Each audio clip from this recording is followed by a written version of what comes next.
So, ayun guys, kababangon ko lang, sarap ng walang amo guys. Ayan, ngayon pa lang tayo mag-aalmusal, tanghalian, merienda. Anong oras na? Mag-aalas 5 na guys. Ngayon pa lang tayo kakain. Masarap naman kasi matulog kapag walang amo, hindi ba? Para magluto tayo guys. Ayan, mabalatan. Mabalatan ko sana kasi ayaw niya. Ayan!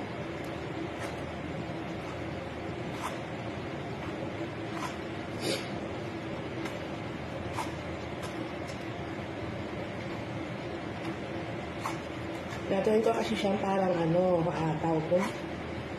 Hiwain ko siya na parang kasing lalaki ng french fries. Ako ipiprito. Nako. So, yun guys, binalatan ko yung talong. Gagawin ko, hiwain ko siya na parang french fries. Tapos saka ko siya ipiprito guys. So, yan.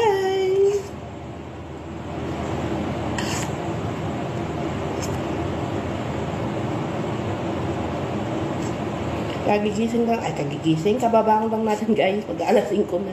Mula kaninang umaga na umalis si amo. Bumalik ako ng tulog, alas 7, umalis si amo pag kaninang umaga. Ngayon lang ako sinipag, bumangon para magluto ng aking agahan, tanghalian, merienda. Kasama na ang hapunan nito guys, kasi alas 5 na. Alas 5 na. Ayan. Tipid ba? Tipid. Yun. So, yan guys. Kala ko hindi na-record eh.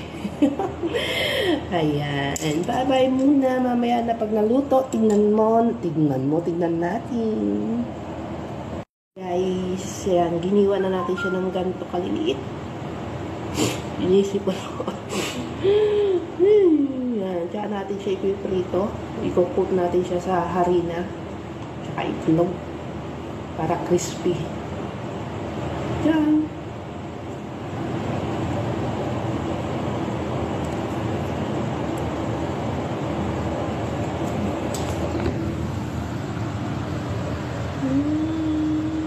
So, ayan guys. Ayan yung ating talong na prinito.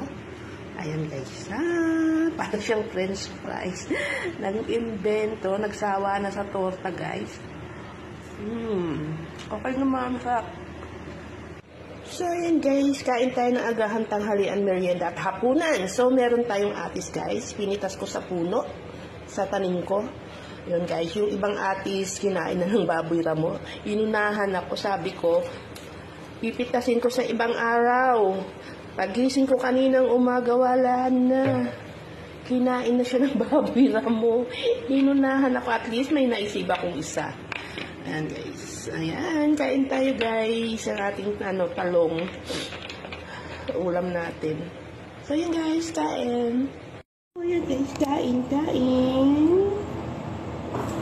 Kain tayo guys.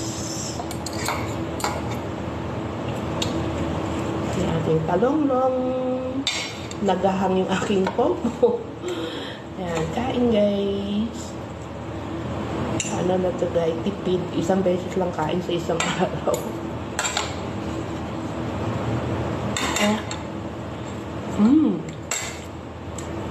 Ganyan ang kulay ng aking atis. Purple.